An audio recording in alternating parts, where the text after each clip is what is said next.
Good morning, everybody. My name is Arda Vanli. Today, my presentation is going to be not focusing on driving issues, and not particularly for aging population, but my research that I present today will be on understanding vulnerability of populations against natural disasters. And so this is my work with my PhD student Danielle Nicholson. So, despite the major focus on this risk reduction efforts, the impacts and losses against natural disasters have been increasing. And resilience and vulnerability concepts have been introduced recently from engineering and materials areas to social sciences. And we use resilience and vulnerability concepts to measure the ability to prepare and absorb and recover from the effects of adverse events. And in the recent years, there has been a major focus on quantifying social vulnerability of the populations against natural disasters. And so basically the objective is in social vulnerability to quantify the capacity of the communities to prepare for natural disasters and respond to and recover from the impacts of the disasters.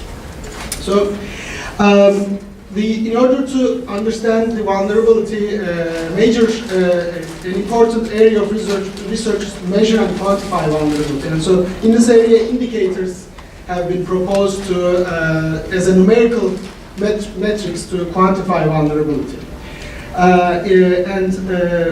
For vulnerability against natural disasters, researchers have proposed using some metrics in the social and demographic and infrastructure and economic areas, and commonly used approaches to combine these metrics into a composite indicator. And so these indicators are very useful in terms of ranking and identifying the drivers for vulnerability in communities against natural disasters. And also, because they are quantitative, it allows us to compare different communities or track over time. Since the vulnerability is a dynamic metric, it's important to be able to monitor over time to see how the communities' vulnerabilities are changing over time. So these quantitative metrics are very useful in terms of monitoring over time.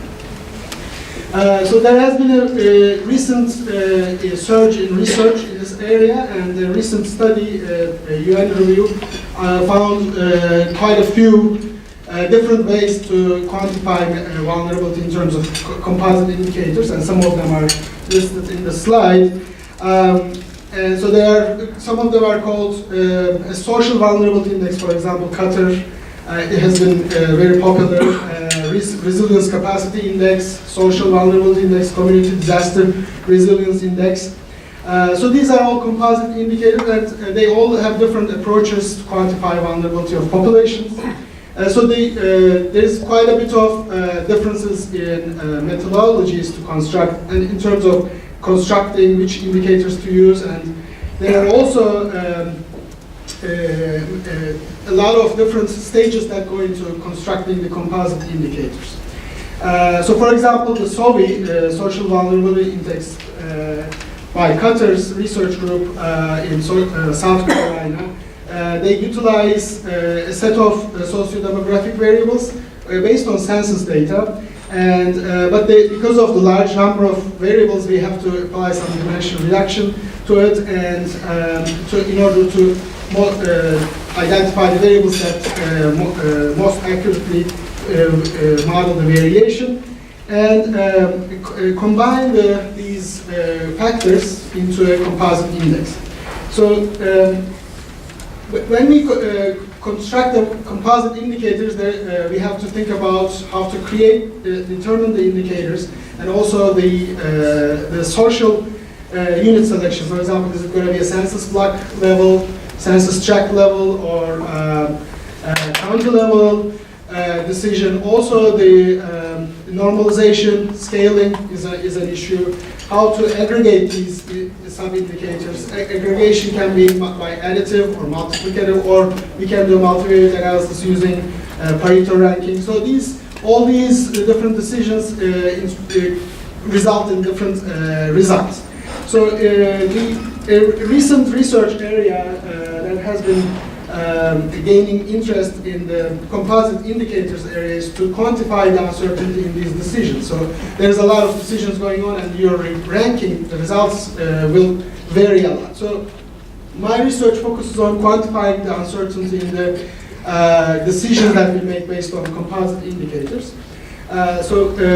Some of the similar research has been done in this area using variance-based sensitivity analysis, utilizing the probability distributions of the indicators that go into constructing these indices to be able to quantify how much uncertainty that will result in our decisions. So in these cases, our goal is to be able to identify the at-risk communities using our composite indicators and classify them into different risk groups. One study, very interesting study that looked at the uncertainty, the choice of the amount of uncertainty can be introduced to show that the number of people that fall into high risk groups can range from 40,000 to 150,000 people based on the way we construct the index. So that's a good motivation for the study. And in this research, what we propose to do is utilize a spatial autoregressive model to vulnerability estimation and classification of at-risk populations. And basically, this approach is unique in the sense that it doesn't assume that the demographic, the spatial units are not independent, so there is correlation between the spatial units by accounting the spatial correlation of the similar or neighboring counties or census tracts depending on the scale of analysis that is used. That we get with LISA cluster maps for the risk groups. Similar colors, but the areas are somewhat, sizes are different. And this, by looking at the test significance of these areas, we can look at 10% significance, highly vulnerable is red, and least vulnerable is the blue. And depending on the level of significance, the areas will be different. And we can rank the tracts into highest vulnerability toward the lowest vulnerability using the LISA cluster maps. But these, with this method, we don't have the confidence intervals, so we will not be able to quantify the uncertainty. So what we did was do a Monte Carlo analysis, basically run some random simulations of the SOVI values that we observed many times, 1,000 times in this case, and see if we are doing similar ranking, and if not, how much variations are associated with this. So to be able to see how our decisions are robust against variation. The classification into highest rank and the lowest rank we found from our simultaneous autoregressive model and the cluster map, LISA cluster map. We found that with the SAR model, the classification rates are quite high, 94% for the highest risk group, and the 95% with the lowest risk group. But with the cluster maps, we get less robust results. So this is encouraging in terms of utilizing the proposed simultaneous autoregressive model. The other research problem that we were looking at, similar to vulnerability indices, is that to validate these indicators, because the indicators that are being used are chosen based on social theories like race, age, disability, but there is no way to connect them to the actual vulnerability or the losses that are experienced in the field.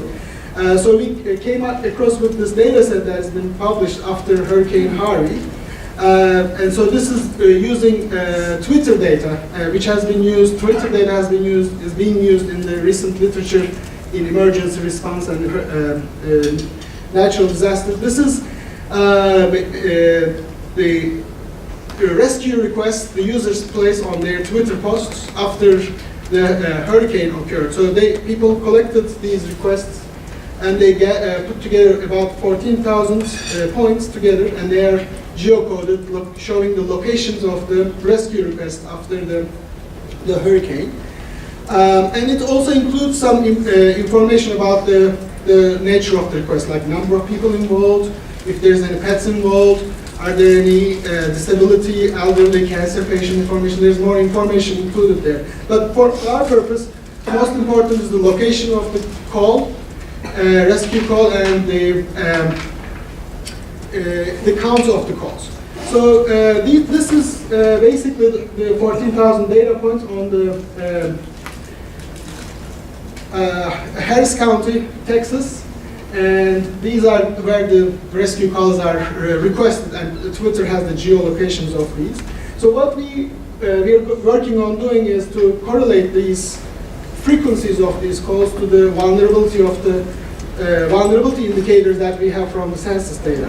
So if you count these in the track level, so we get these color-coded maps, we want to know which variables are these correlated with, which vulnerability variables like disabilities, number of female headed households.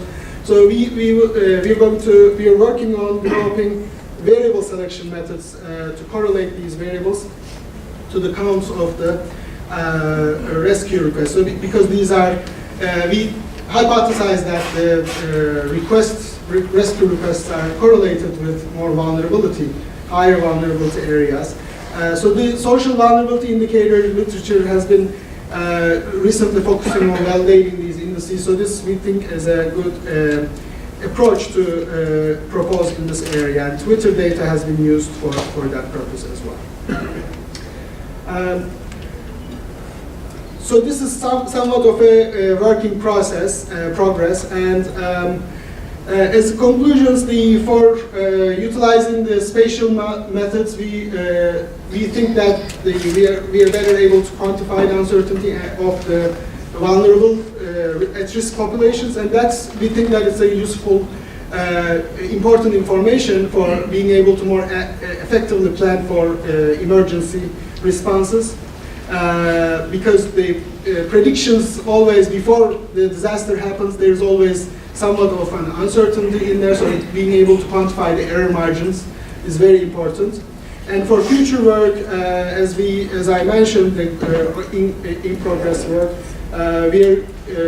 we recommend utilizing some independent data to develop variable selection or verification methods. It doesn't have to be the rescue counts, but there are other metrics that can be used. For example, the losses observed in the area can be used to inform the variable selection or making decisions about other choices of index construction. So this concludes my presentation.